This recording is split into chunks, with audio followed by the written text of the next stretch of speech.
Hi, this is Lynn Widmeyer in Jefferson County, West Virginia. And over the past few years, our county has experienced explosive growth in houses and population. And as a result of that, many of our roads are handling more and more cars. This has led to a lot of accidents and a lot of dangerous intersections. So with me today to talk about a project which I think is pretty exciting is Stephen Skinner.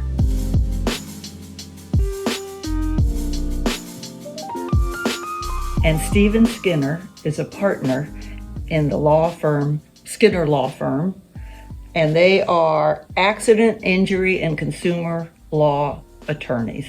We're going to get a little bit to Stephen's community side because he has been so active and his firm has been so active in promoting community life and community activities. We want to talk a little bit about that.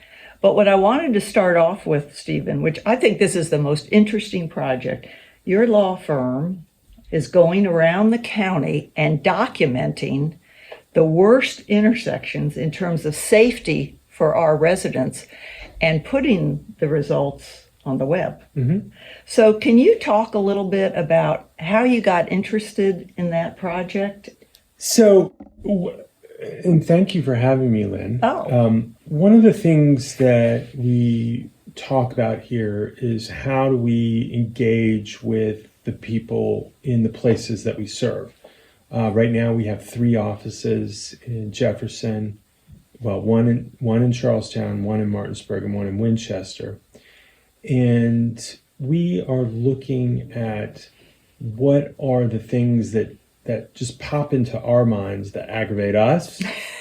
And then there's so many for me. And then unfortunately also where are locations where we end up looking at time and time again for where accidents happen. Almost all accidents are the fault of some driver who's on their phone or is going too fast or is tired. And these intersections actually increase the risk that something's going to happen. So these intersections are largely about the first series of intersections. All of them are in Jefferson County. And there's 4 of them. You've looked at 4? I think we've looked at a total of 6. And please go to our Facebook page. We'll put that up. Please go to our Facebook page. That'll link to all of them. You can also find them on our website. And we call this whole thing intersections. We'll put that up as well. And let me just interrupt because one of the things that's so special about these intersection things are your maps and your visuals. You get confused sometimes talking about road intersections, but these that you discuss, you can see them. They're visual. And I found that so helpful in looking through them and understanding what was going on. I think we're documenting what the problem is. And I think that for the public, they'll recognize it and they'll say, yeah, I know that intersection is bad. I came through one to get here today. And perhaps if you've got kids who are just learning to drive, this is a great way to explain to them, look, this is going to be extra dangerous, so please pay attention to it. This is such a topic of interest. I would say whenever I get together with friends, I think we get together and maybe takes about 3 minutes to start talking about, do you believe the traffic increase in the county and how unsafe, blah, blah, blah. So this is such a community service. Well, thank you for saying that. I hope that people take a look and pay attention. And then ultimately what I hope is that we get into a discussion with the State Department of Highways. Because they're designing these roads. And I think it's important to clarify that in West Virginia, there is no county road system. That's right. Everything we have to get through the State Department of Highways. We do have some municipal roads, right? But other than the municipal roads, it is the State Department of Highways. The Jefferson County, Berkeley County, they have almost no control over the design of roads.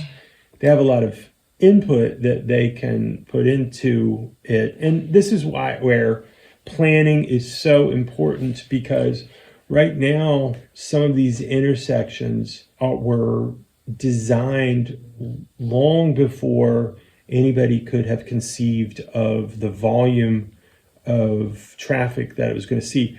It is how do developers take the exits, take the designs of their developments and think about safety. Are they doing that at all? And I think that I hate to be pessimistic, but I don't see it.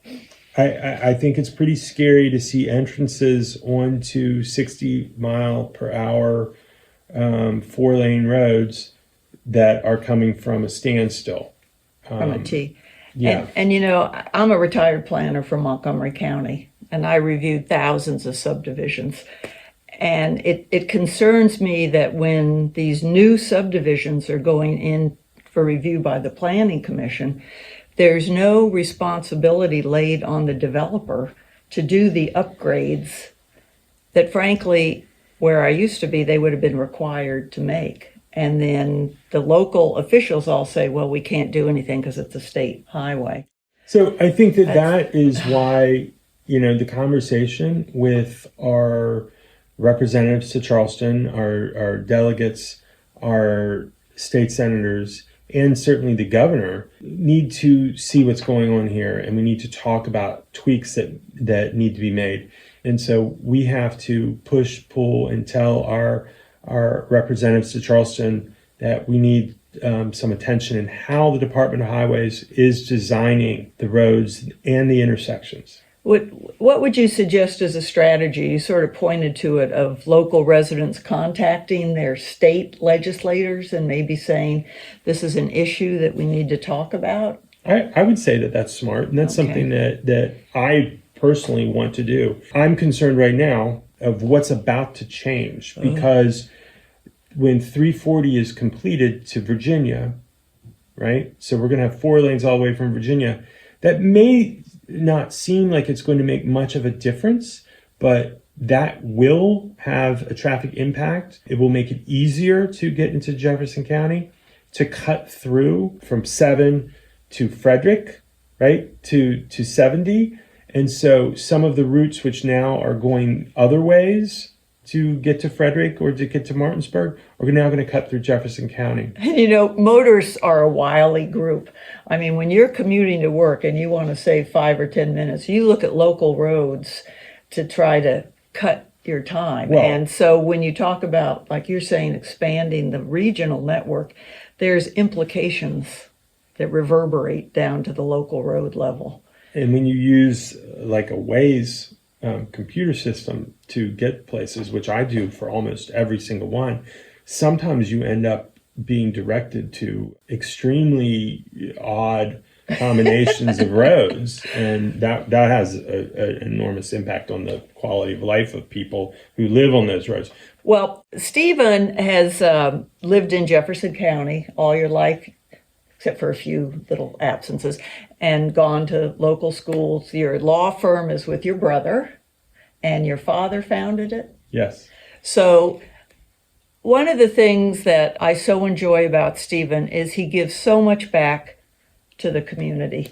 And I think you've helped fund and organize West Virginia Fest, which is downtown Charlestown. You've sponsored music concerts at Parks and Recreation. And I think you sponsor some 50 different community events. Talk a little bit about your joy in living in Jefferson County and why you're so engaged in so many community events.